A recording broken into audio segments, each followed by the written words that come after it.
lagi sama aku di Hua and So.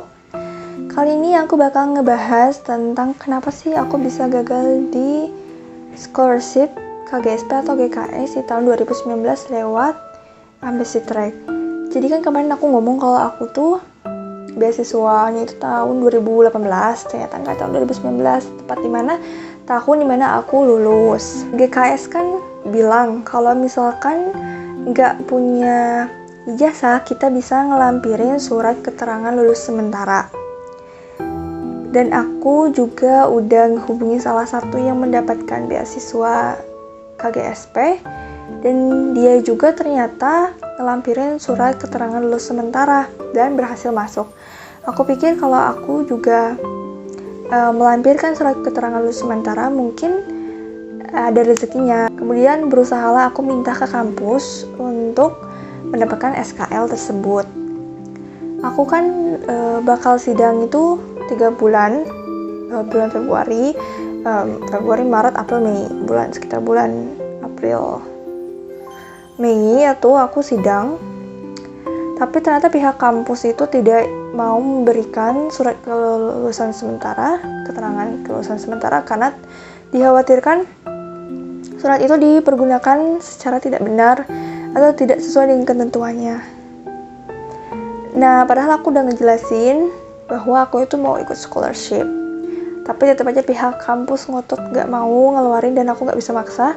Alhasil aku mendapatkan surat keterangan bahwa aku mahasiswa aktif dan akan sidang pada bulan tertentu yang sudah dijadwalkan.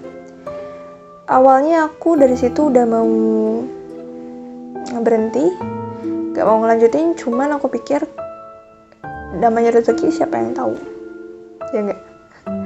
Kemudian aku terjemahkan ke penerjemah tersumpah, dan di situ sebenarnya setelah aku tahu aku nggak keterima, mungkin itu salah satu alasan penyeleksi kenapa dokumen aku nggak diterima, yaitu karena tidak melampirkan sesuai dengan apa yang diminta, persyaratannya apa aku tidak memenuhi. Mungkin saja salah satunya gagalnya di situ. Kemudian transkrip nilai. Aku semester 7, jadi transkripnya hanya sampai semester 7, nggak sampai semester 8. Terus juga karena kampus sudah bisa mengeluarkan translate yang berbahasa Inggris, otomatis aku tidak ditranslate lagi ke penerjemah tersumpah dan dicap oleh kampus. Sedangkan peraturan transkrip atau ijazah yang fotokopi yang dicap oleh kampus itu baru ada setelah COVID datang ada di muka bumi ini. Otomatis transkrip dan transkrip itu juga salah. Aku pikir gini, kalau ada kesalahan dokumen ya mungkin bisa diperbaiki. Itu kesalahan aku sih. Cuman dari awal pun sebenarnya si SKL-nya nggak ada juga, ini udah salah banget. Cuman aku mau tetap mencoba bagaimana rasanya apply scholarship. Terus yang ketiga ada form personal statement dan study plan. Bahkan ada beberapa orang yang ikut mentorship dengan mengeluarkan biaya sedemikian rupa, kemudian dilatih oleh para senior-senior yang telah mendapatkan beasiswa, dilatih bagaimana cara menulis study plan dan personal statement yang baik, kemudian cara menghubungi dosen itu bagaimana. Nah, itulah kadang aku pikir gak semua orang itu mempunyai isi kepala yang sama. Dari mulai ada satu orang yang kayak dari mulai 1 lembar, 2 lembar, 3 lembar, banyak kesalahan, 4, 5, 6, 7, dan sampai waktu mentorshipnya habis, kemudian uang pun tidak bisa mengikuti kembali karena uang sudah habis gitu, mengerti juga belum, banyak coretan, dan bikin insecure diri bahwa pantas nggak sih gue buat ikutan scholarship sedangkan masih banyak coretan. Menurut aku gak ada personal statement atau study plan yang salah atau yang benar. Karena kalau ini ibaratkannya ketika memandang satu orang, memandang A, Orang ini mungkin bisa bilang bagus, tapi belum tentu orang ini bisa pandang kalau si A ini jelek. Sama dengan personal statement dan study plan. Nggak ada yang benar, nggak ada yang salah. Yang titik tengahnya itu cuman kamu belum mengerti bagaimana caranya membuat personal statement dan study plan yang diharapkan oleh pemberi beasiswa atau penyeleksi. Itu doang. Cuma butuh latihan, butuh ngerti. Belum tentu kita terus menulis banyak personal statement itu akan melatih kita. Kalau kita nggak ngerti, kita itu harus paham dulu konsepnya seperti apa yang diinginkan oleh penyeleksi. Satu tips dari aku untuk belajar membuat study plan atau personal statement adalah banyak membaca dari essayforum.com. Jadi essayforum.com ini adalah satu forum global yang memberikan akses untuk kamu menaruh esai kamu dan nanti akan nanti akan dikoreksi oleh expert atau para ahli. Jadi aku tidak pernah menuliskan esai aku karena memang waktu itu esai aku belum jadi. Tapi dari situ aku belajar. Banyak beberapa, kalian bisa search misalkan personal statement undergraduate KKS atau KGSP. Di situ bakal keluar beberapa orang-orang, nggak dari Indonesia aja, banyak dari Filipina atau dari luar negeri yang mengirimkan esainya dan minta dikoreksi oleh para ahli. Para ahlinya kita nggak tahu itu siapa aja yang ingin mengoreksi. Ada satu esai, misalkan contohnya aku baca, atau satu esai personal statement ini yang ditulis sama satu orang dan kemudian dikoreksi oleh expert, dan expert ini bilang, personal statement kamu ini sangat tidak mendukung ya, kamu tidak akan bisa masuk, tidak akan bisa mendapatkan scholarship kalau kamu bikin personal statement seperti ini. Personal statement kamu itu terlalu umum misalkan, atau personal statement kamu ini terlalu mengada-ngada, terlalu tidak masuk akal, terlalu melebar, tidak spesifik, terlalu ini. Dan dari situ aku catat bahwa ketika aku bikin personal statement, aku tidak boleh seperti ini. Aku tidak boleh terlalu tidak masuk akal. Misalkan pengalaman kita apa kayak gitu ya, dia masuk akal aja yang memang kita dapatkan. Atau misalkan tidak terlalu bertele-tele yang jelasin SD-nya dulu, SMP-nya, SMA-nya, terus kuliahnya. Seperti itulah. Atau misalkan background keluarga ini satu-satu, adik ini, kakak ini, ayah, ibu, kayak gitu. Atau dari study plan, misalkan study plan kamu aku bacakan. Study plan kamu katanya terlalu meluas, tidak spesifik. Ya berarti ketika aku bikin study plan, aku tidak boleh seperti dia. Aku tulis, tidak boleh melebar, harus spesifik, harus jelas, padat, jelas, dan ke titik utamanya. Nah, ada juga expert yang bilang bahwa personal statement and study plan seseorang ini that's amazing personal statement and study plan I never see before, kayak gitu. Jadi apa sih personal statement dan study plan-nya yang sampai si expert ini bilang it's amazing. Kamu lihat, dia nggak berbelit-belit.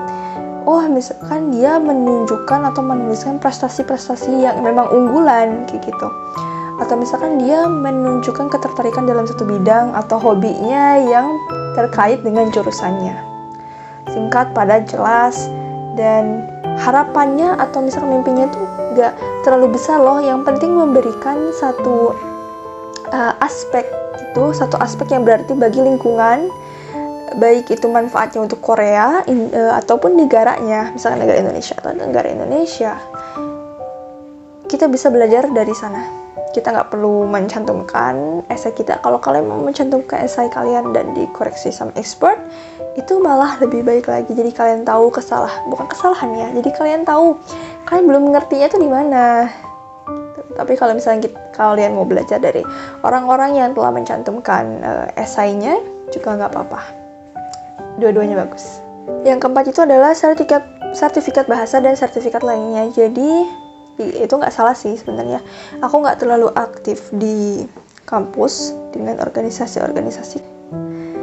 Jadi ya hanya sedikit sertifikat yang aku punya, dan sertifikat bahasa aku tidak memasukkan sertifikat bahasa Inggris, IELTS kayak gitu. Aku cuman melampirkan sertifikat topiknya pun level 2. Sedangkan jurusan yang mau aku ambil adalah English Linguistic. Mungkin itu ya salah satu dari sekian banyak alasan kenapa aku ditolak dokumennya.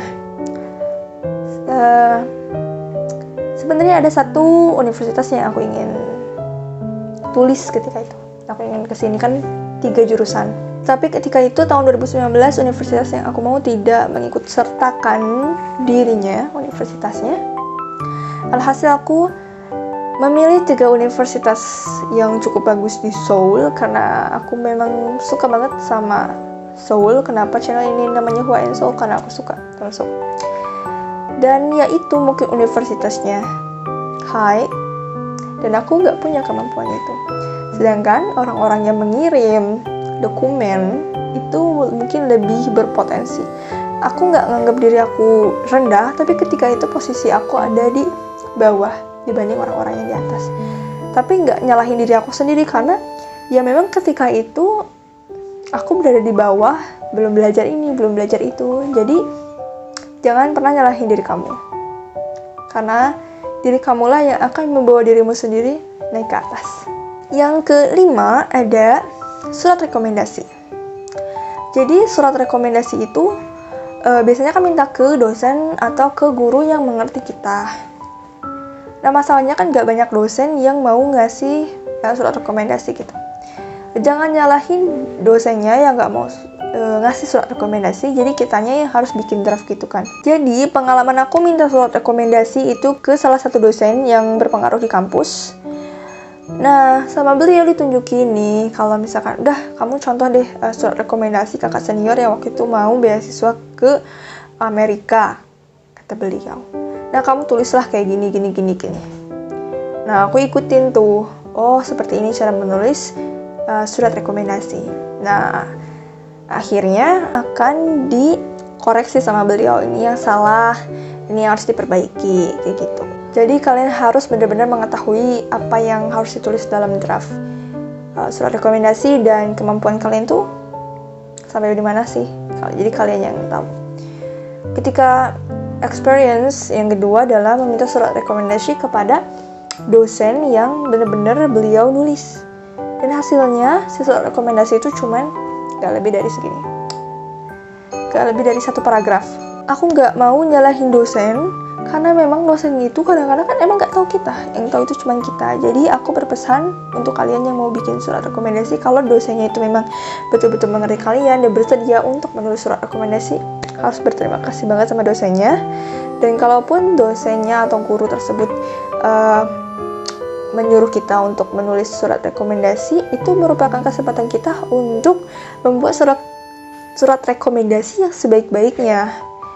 Surat rekomendasi yang memang this is me, ini kita, kemampuan kita bisa membuat diri kita menjadi lebih bagus lagi, dan menulis kekurangan kita yang kita sendiri bisa mengatasinya setelah kekurangan itu kita hadapi, kayak gitu.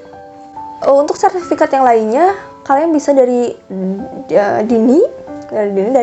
sekarang ini untuk menambah sertifikat keaktifan. Kalau kalian nggak suka aktif di kampus atau sekolah, kalian bisa aktif di luar kampus atau sekolah yang memang ada sertifikatnya nanti pada akhirnya. Atau kalian juga bisa ikut les Korea yang pada akhirnya akan diberi sertifikat. Kegagalan nomor 6 yang nggak aku milikin tapi banyak orang milikin adalah dokumen belum juga sampai ke embassy itu nggak diterima dan dibalikin lagi ke kita. Masalahnya apa sih?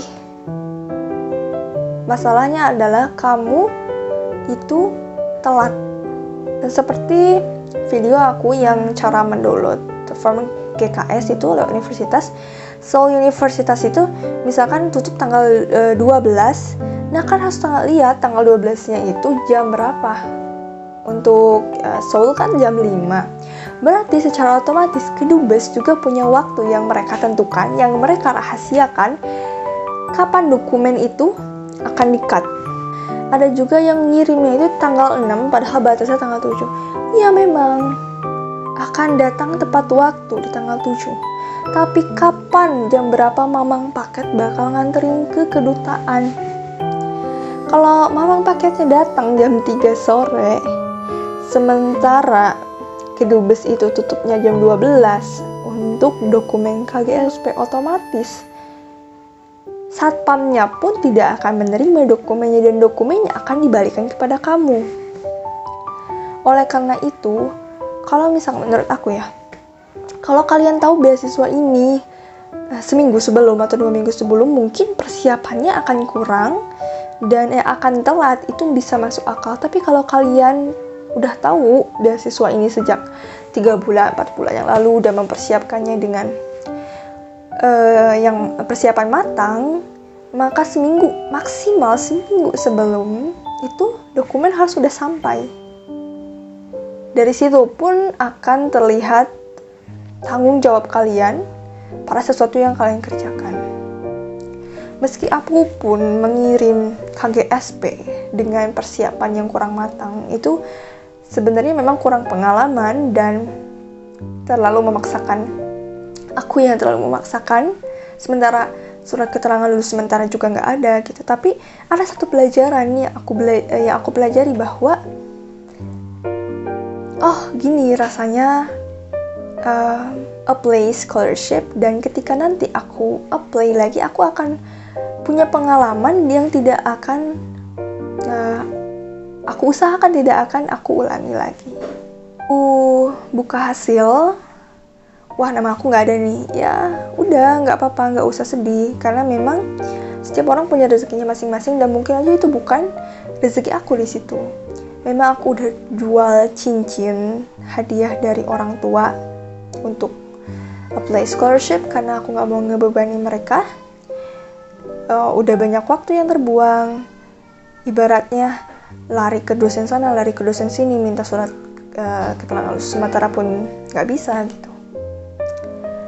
Tapi yang jelas adalah hidup itu butuh perjuangan. Hidup itu butuh sesuatu yang harus dikorbankan. Gak cuman waktu, gak cuman keringat kamu, tapi juga uang, perasaan, dan lain-lain. Tapi itu yang membentuk kamu ke depannya untuk menjadi lebih baik. Dan tahun ini aku apply ke universitas yang aku dambakan sejak aku kelas 1 SMP. Bayangin kelas 1 SMP udah punya mimpi untuk study abroad ke Korea. Dan tahun ini aku apply scholarship jalur university karena tahun 2020 kan corona ada. Lahir ke muka bumi ini. Jadi aku nggak bisa sebenarnya, aku bisa apply tapi akunya nggak mau. Dan aku nggak tahu kenapa ketika ada corona, kuota university naik cuy, kayak nyesek banget kan, banyak gitu ya, banyak naiknya, tapi aku nggak apply, ya sudahlah gitu. Dan tahun 2021 ini aku apply ke university yang favorit aku itu, dan sebenarnya ada kesalahan berkas yang gara-gara lucu kejadiannya gitu. Nantilah aku sharing ya. Untungnya si university ini dengan baik hati menginformasikan ada kesalahan berkas dan aku mengirim ulang, kemudian diinformasikan bahwa berkas aku udah komplit dan siap untuk masuk ke departemen jurusan yang aku mau. Kalau kata profesornya yes, berarti aku bisa interview dan tinggal nunggu hasil di waktu yang ditentukan. Aku masih nunggu pengumuman apakah aku bakal interview atau enggak. Jadi tolong doain aku ya semua. Semoga aku bisa interview dan bisa membagikan pengalaman interview aku ke kalian semua. Itu aja video dari aku, semoga bermanfaat dan aku senang banget bisa ngejawab satu-satu pertanyaan dari kalian, karena kalian itu bener-bener orang yang pantang nyerah, pokoknya semangat deh.